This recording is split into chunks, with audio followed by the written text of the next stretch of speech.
Bonjour, frères et sœurs. Bien nos efforts de mieux comprendre la Bible. Voici encore aujourd'hui, on va toucher à quelque chose de peu controversé. Cette fameuse réaction. 3, 2. Bonjour, frères et sœurs. Bienvenue de retour dans les efforts de mieux comprendre la Bible. Voici qu'aujourd'hui encore, on va toucher à quelque chose de controversé. Nous allons regarder justement cette situation avec Bathsheba. J'ai souvent entendu des enseignants dire qu'elle a séduit David, qu'elle est quand même assez responsable de ce qui s'est passé. Voyons, se baigner sur un toit, tu fais pas ça. Tu savais ce qu'elle faisait. D'autres ont cherché à l'expliquer en disant que c'était normal dans ce temps-là de se baigner sur un toit. Non, c'est pas vrai. Il n'y a aucune preuve de ceci historiquement parlant. L'idée que tu as te baigné sur ton toit ou que d'autres gens avaient des toits à la même hauteur qui pouvaient te voir, non. Ils avaient des salles de bain comme nous, dans la maison. Donc, est-ce que Bathsheba a essayé de séduire David? J'espère vous montrer que non. Même que, tristement, je pense que la culpabilité devrait tomber beaucoup plus sur les épaules de David. Encore mieux, c'est pas de l'attaquer, mais de présenter que c'était un homme imparfait et vraiment pécheur comme nous. On commence l'histoire par le fait que le narrateur prend le temps de nous dire que c'était le temps des guerres, où est-ce que les rois allaient à la guerre, mais que David a resté chez lui. On pourrait dire que David était un peu âgé, mais ça ne veut pas dire qu'il devait être sur le champ de bataille, mais il n'était quand même pas avec ses soldats. Ça, je dirais, c'est prise numéro 1.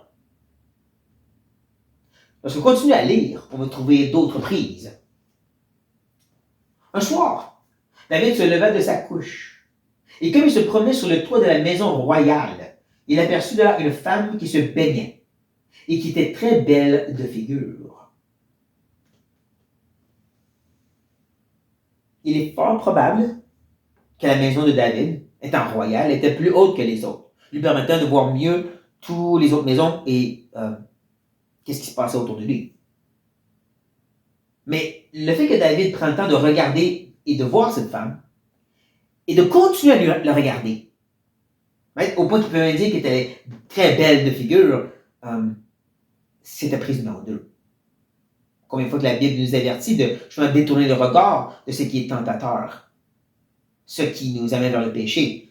Jésus lui-même le dit justement, si tu regardes dans le but de convoiter, tu continues à la regarder et tu commences à la désirer comme David va faire. Prise numéro 2.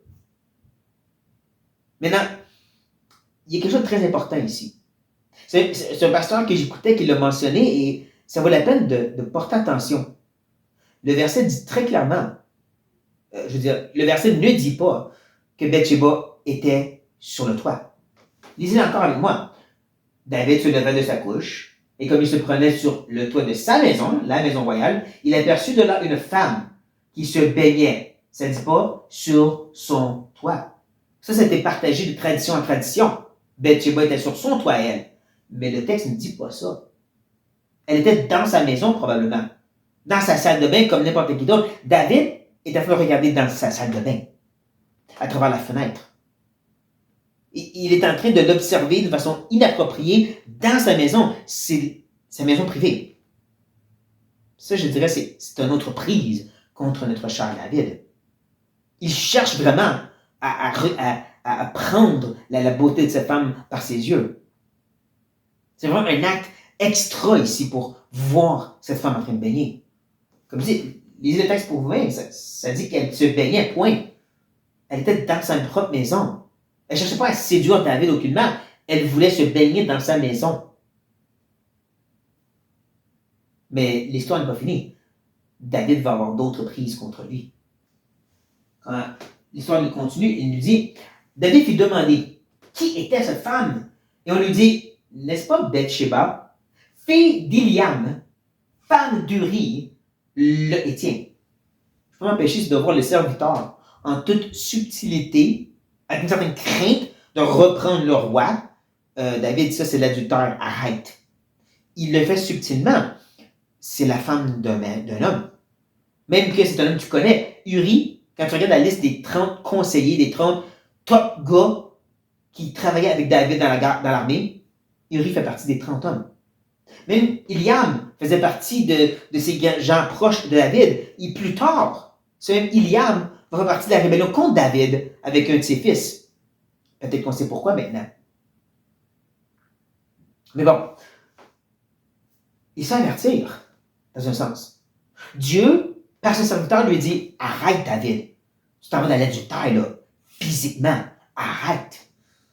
Combien de fois que Dieu vient intervenir d'une façon très concrète, ou est-ce que des fois, c'est l'inattention de nos pensées, nos cœurs, mais là, Dieu vient vraiment intervenir de façon puissante. Disons que tu es sur l'ordinateur en train de regarder des choses, puis là, quelque chose pop up. Ou tu as un appel de téléphone. C'est un peu Dieu qui dit, arrête, qu'est-ce que tu fais? Mais David n'écoute pas. Et c'est ça qui est triste. Il va se faire retirer. Lisez bien le prochain verset avec moi. Et David envoyait des gens pour la chercher. David fait ça. Elle vint vers lui et il coucha avec elle. Après s'être purifiée de sa souillure, elle retourna dans sa maison. Prenez note comment le texte dit « il couchait avec elle », pas « il », pluriel, couchait ensemble.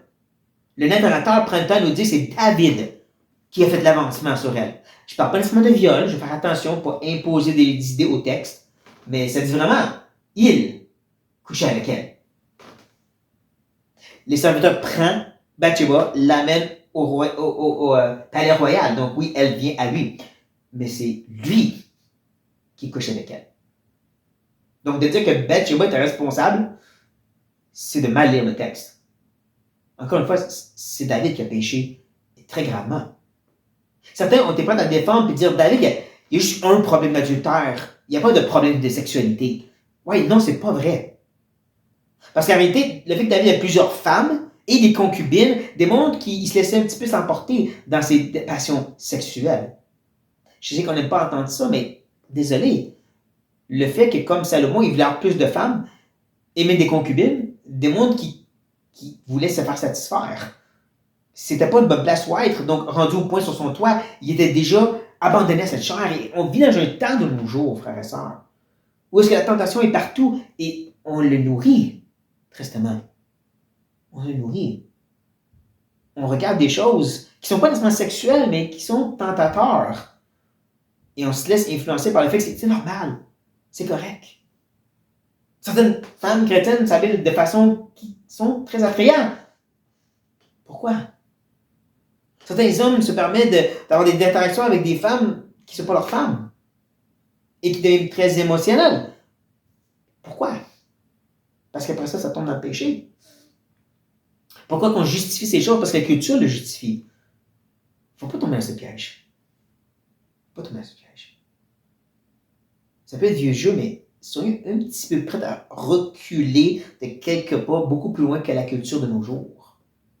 Et de ne pas être prêts à justifier beaucoup de choses.